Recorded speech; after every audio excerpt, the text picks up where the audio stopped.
तो प्यारे बच्चों, आज हम पढ़ने जा रहे हैं पाठ नंबर 16। पाठ का नाम है लिंकन का पत्र। क्या नाम है? लिंकन का पत्र।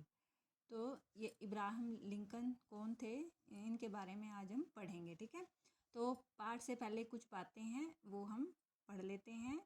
जैसे कि यहाँ पर कहा गया है कि अब्राहम लिंकन एक गरीब परिवार से पैदा होकर अमेरिका के 16वें राष्ट्रपति बने थे। जो अब्राहम लिंकन थे वो बहुत ही गरीब परिवार से थे। ठीक है, और अमेरिका के 16वें राष्ट्रपति बने थे। वे इस पद पर पहुंचने वाले कुछ महान व्यक्तियों में से एक थे। एक बार उन्होंने अपने बेटे के स्कूल के प्रधानाचार्य को एक पत्र लिखा। यह एक ऐतिहासिक पत्र था। आइए हम भी इस पत्र को पढ़ें और जानें।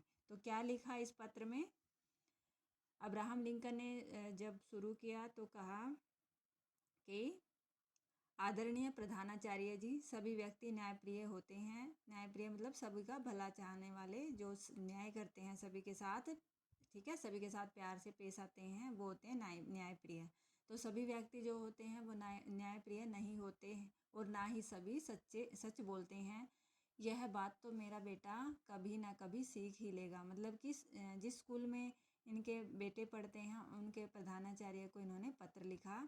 ठीक है, तो परंतु आप उसे यह अवश्य सिखाएं कि अगर दुनिया में शरारती और बदमाश लोग होते हैं तो अच्छे और ईमानदार इंसान भी होते हैं। अगर राजनीतिज्ञ जो है वो स्वार्थी होते हैं तो जनता के हित में काम करने वाले देश प्रेमी भी होते हैं। उसे यह भी सिखाएं कि अगर दुश्मन होते हैं तो दोस्त भी होते हैं। मैं जानता हूँ कि इसमें बहुत समय लगेगा, परंतु हो सके तो उसे यह ज़रूर सिखाएं कि मेहनत से कमाया गया एक पैसा भी बुरे कार्य से मिले कई गुना अधिक पैसों से कहीं बढ़कर मूल्यवान है। तो इन्होंने यहाँ पर बहुत सारी अच्छी बातें बताई हैं जो हमें अपने जीवन में उतारनी चाहिए, सीखना चाहिए। ठीक है, कुछ ना कुछ यहाँ से। ठीक है, तो ये सभी बातें हैं जो हमारे लिए बहुत ही कीमती हैं। ठीक है, तो हमें हमेशा जो है ईमानदारी का कमाया खाना चाहिए। मेहनत से कमा करके मतलब कि पैसा जो है मेहनत से कमाना चाहिए। उसे हार को स्वीकार करना सिखाए और जीत में प्रसन्न होना भी सिखाए। जब हम जीतते हैं तो खुश हो और जब हार हो तो उसको स्वीकार करें। ठीक है, ये सभी बातें जो है उन्होंने अपने पत्र में लिखी। उसके बाद क्या हुआ? तो यदि हो सके तो उसे राग द्वेष से दूर रखें। राग द्वेष मतलब दूसरे से बैर करना, और अपनी मुसीबतों का हंस कर सामना करना सिखाएं। प्रयास करें कि वह जल्दी ही यह सीख ले कि बुराई पर आसानी से नियंत्रण प्राप्त किया जा सकता है। यदि संभव हो तो उसे किताबों की मनमोहक दुनिया में अवश्य ले जाएं। इसके साथ ही उसे प्रकृति की सुंदरता, जैसे नीले आसमान में उड़ते स्वतंत्र पक्षी, सुनहरी धूप में गुनगुनाती मधुमक्खियाँ और पहाड़ों की ढलानों पर खिलखिलाते जंगली फूलों की हंसी का भी निहारने दें। मतलब कि उनको देखने दें। निहारना मतलब देखना। और उन्हें किताबें पढ़ाएं, बहुत सारी अच्छी अच्छी किताबें पढ़ाएं, मनमोहक, जो मन को मोहने वाली हो। और उनको प्रकृति की सुंदरता दिखाएं, जैसे कि नीले आसमान में उड़ते स्वतंत्र पक्षी, सुनहरी धूप में गुनगुनाती मधुमक्खियाँ और पहाड़ों की ढलानों पर खिलखिलाते जंगली फूलों की हंसी को भी निहारने दें। स्कूल में उसे सिखाए कि नकल करके पास होने से फेल होना जो है वो अच्छा है, बेहतर है। चाहे सभी लोग उसे गलत कहें, परंतु वह अपने विचारों पर पक्का विश्वास रखे और उन पर अडिग रहे। उन विचारों पर क्या रहे? अडिग रहे, अड़ा रहे। वह भले लोगों के साथ नेक व्यवहार करे और बुरे लोगों को सबक सिखाए। जो अच्छे व्यक्ति हैं उनके साथ नेक व्यवहार करे और बुरे व्यक्ति के साथ जो है उनको सबक सिखाए, उनके साथ वैसा ही व्यवहार करे जैसा वो करें। ठीक है, जब सब लोग भेड़ों जैसे एक रास्ते पर चल रहे हों तो उसमें भीड़ से अलग अपना नया मार्ग प्रशस्त करने की हिम्मत हो। मतलब कि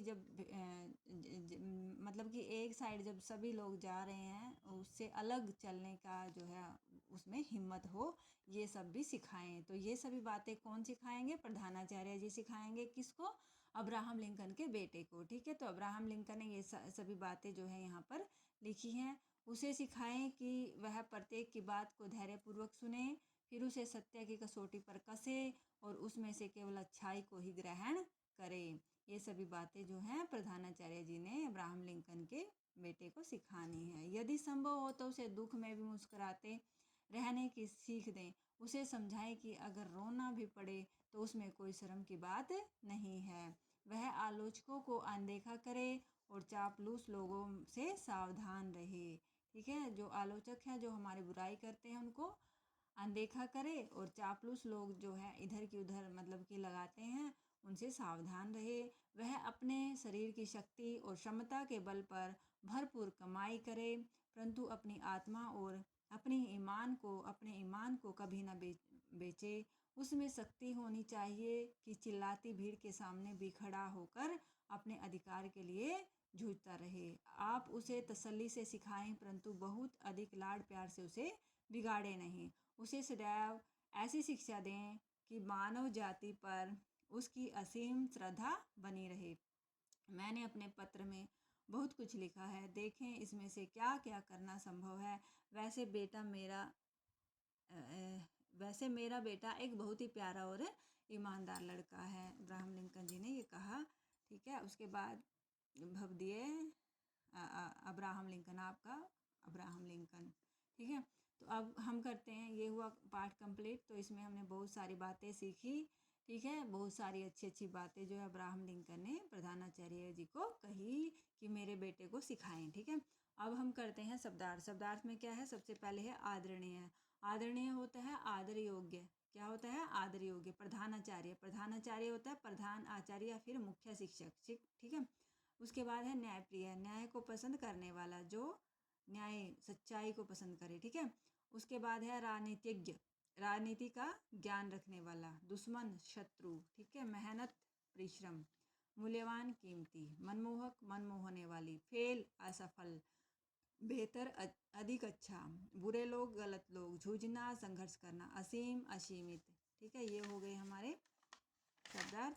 अब हम करते हैं अभ्यास कार्य। अभ्यास कार्य में सबसे पहले आता है मौखिक। मौखिक में क्या होता है, बोल करके पढ़ना होता है। तो सबसे पहले है प्रधानाचार्य, न्यायप्रिय, फिर है सुंदरता, विश्वास, राजनीतिज्ञ, धैर्यपूर्वक, देश प्रेमी, क्षमता, नियंत्रण, शक्ति, मनमोहक, अच्छाई, अवश्य, तसल्ली। ठीक है, अब निम्नलिखित प्रश्नों के उत्तर बताने हैं। ठीक है, लिंकन ने कैसे नेताओं के बारे में प्रधानाचार्य को बताया, स्वार्थी और देश प्रेमी, दोनों तरह के नेताओं के बारे में प्रधानाचार्य को बताया। पाठ में मेहनत से कमाए पैसे की तुलना किससे की गई है, बुरे कार्य से मिले पैसे से, बुरे कार्य से मिले पैसे से तुलना की गई है। ठीक है, कंपेयर की गई है। उसके बाद लिंकन के अनुसार किस पर आसानी से नियंत्रण पाया जा सकता है, तो बुराई पर आसानी से नियंत्रण पाया जा सकता है। नकल करके पास होने से बेहतर क्या है, ऐसा उन्होंने क्यों कहा, फेल होना बेहतर है। नकल करने से बढ़िया क्या है, फेल होना बेहतर है। लिंकन किस पर अपने बेटे की श्रद्धा बनाए रखना चाहते हैं, मानव जाति पर। ठीक है, निम्नलिखित प्रश्नों के उत्तर लिखिए। ये है लिखित प्रश्न। ठीक है, लेखक ने अपने बेटे को कौन सी दुनिया में ले जाने के लिए कहा है, लेखक ने अपने बेटे को किताबों की मनमोहक दुनिया में ले जाने के लिए कहा है। लेखक ने प्रकृति की सुंदरता के विषय में क्या कहा है, लेखक ने नीले आसमान में उड़ते स्वतंत्र पक्षी, सुनहरी धूप में गुनगुनाती मधुमक्खियाँ, और क्या बताया, और पहाड़ों की ढलानों पर खिलखिलाते जंगली फूलों की हंसी के विषय में कहा है। ठीक है, तो ये हुआ यहाँ तक। अब है लेखक ने प्रधानाचार्य को अपने बेटे की को दुनिया के कैसे लोगों के बारे में सिखाने के लिए कहा है। लेखक ने प्रधानाचार्य को अपने बेटे को दुनिया के अच्छे लोगों व बुरे लोगों के बारे में सिखाने के लिए कहा है। ठीक है, उसके बाद है पाठ के अनुसार बुरे लोगों के साथ कैसा व्यवहार किया जाना चाहिए। पाठ के अनुसार बुरे लोगों को सबक सिखाना चाहिए, जैसा वो व्यवहार करते हैं वैसे उनके साथ किया जाना चाहिए। दिए गए बॉक्स में से सही शब्द चुनकर वाक्य पूरे कीजिए। यह बात तो मेरा बेटा कभी ना कभी सीख ही लेगा यहाँ से। ठीक है, वह अपने विचारों में पक्का विश्वास रखे, वह प्रत्येक की बात को धैर्यपूर्वक सुने, वह आलोचकों को अनदेखा करे। मैंने अपने पत्र में बहुत कुछ लिखा है। सही उत्तर पर निशान लगाइए, टिक का निशान लगाइए। लिंकन ने यह पत्र किसके लिए लिखा है, प्रधानाचार्य के लिए लिखा है। ठीक है, पत्र लेखक पुत्र को कैसे नेताओं के होने की बात समझाना चाहते हैं, देश प्रेमी। ठीक है, देश प्रेमी। पत्र लेखक अपने पुत्र को मुसीबत का सामना किस प्रकार करना सिखाना चाहता है, हंस करके। ठीक है, तो ये हुआ हमारा। आगे करते हैं भाषा ज्ञान। जो संज्ञा सर्वनाम शब्दों का संबंध वाक्य के अन्य संज्ञा सर्वनाम शब्दों के नीचे के अंदर के ऊपर से पहले के सामने के साथ बताते हैं उन्हें संबंध बोधक अव्यय कहते हैं। जैसे पत्र लिखने के बाद लिंकन को संतोष हुआ। तो निम्नलिखित संबंध बोधक शब्दों का अपने वाक्यों में प्रयोग कीजिए। वह खाना खाने के बाद सो गया, के बाद था ना, तो यहाँ पे आया के बाद। वह खाना खाने के बाद सो गया। के द्वारा, बस के द्वारा हम शहर गए। के बराबर, नेहा के बराबर कोई भी नहीं है। के लिए, हमने उसके लिए बहुत अच्छा किया। के निकट, खेत या फिर घर के निकट कुआं है।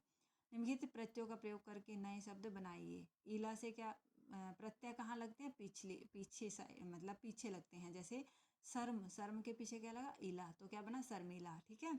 इक, नाविक, नाव प्लस इक, तो नाविक बना। शाली, शक्ति प्लस शाली, शक्तिशाली। ओना, ब प्लस ओना, तो क्या बना? बोना। आकू, पढ़ प्लस आकू, पढ़ाकू। ठीक है, हो गया ये। तो ये हुआ हमारा कंप्लीट लेसन। तो ये आपने पढ़ना है, समझना है। ठीक है, तो आज केवल इतना ही।